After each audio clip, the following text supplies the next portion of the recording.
The Aruch HaShulchan, in his introduction to the mitzvah of Kibbud Av V'Em and Yeridei Reish Mem, writes, let's raise the question, why is it that with regard to this mitzvah of Kibbud Av V'Em, we don't find that Chazal established a Birchas HaMitzvah, a bracha of Asher Kitshanu Mitzvosav V'Tzivanu, as they did for every other mitzvah? And he offers the following answer, which we want to analyze.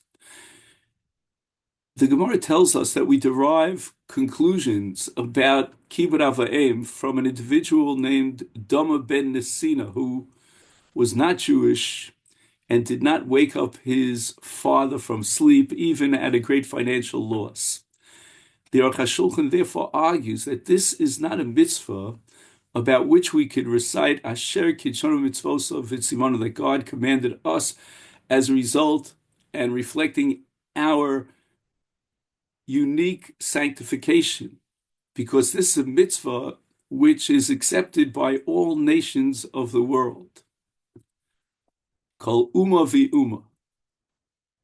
I question his premise that this is a logical mitzvah that can be explained as a universal response to the relationship between a son and a father, a son and a mother.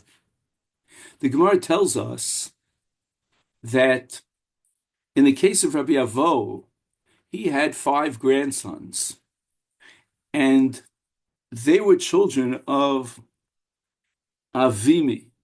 And yet, when Rabbi Avo came to ask for a cup of water, even before his grandchildren, the children of Avimi, could jump and do the mitzvah, Avimi went to do the mitzvah. He could have easily had his children do the mitzvah.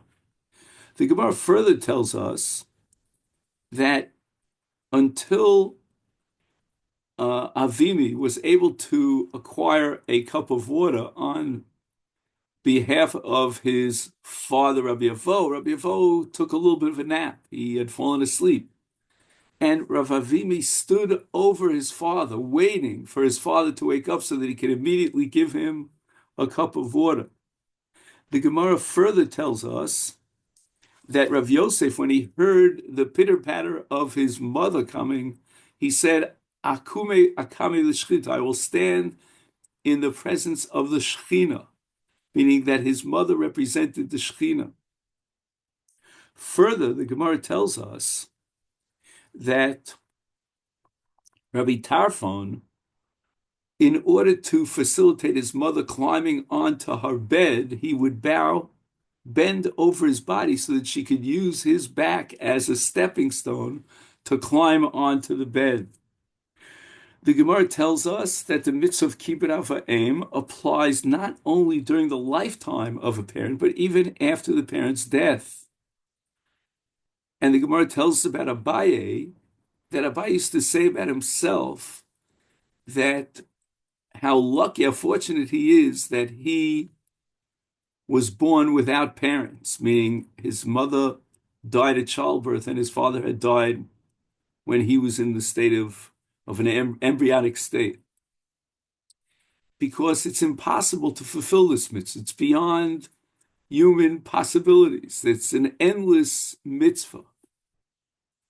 And the Chachmas Shlomo, the Chachmas Adam, in his work of Avram Danzig, writes that a person has to see his parents, his father, his mother, as if they were Gedolei Aretz. They were like the greats of the generation.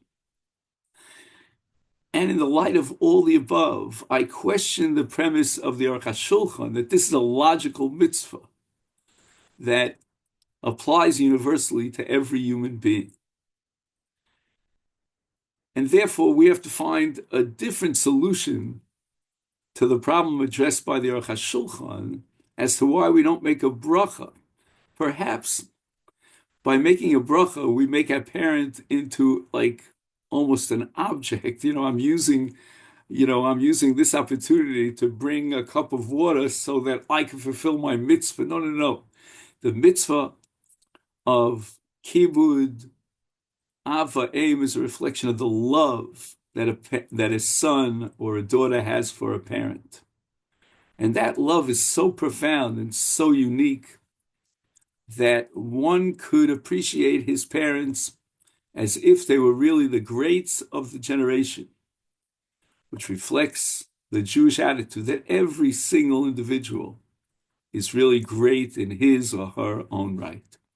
Yiratzeh be His will that we fulfill the mitzvah of Kibbud Avayim, bein b'chayev bein also to the best of our ability. Kein Yiratzon. Amen. Thank you very much.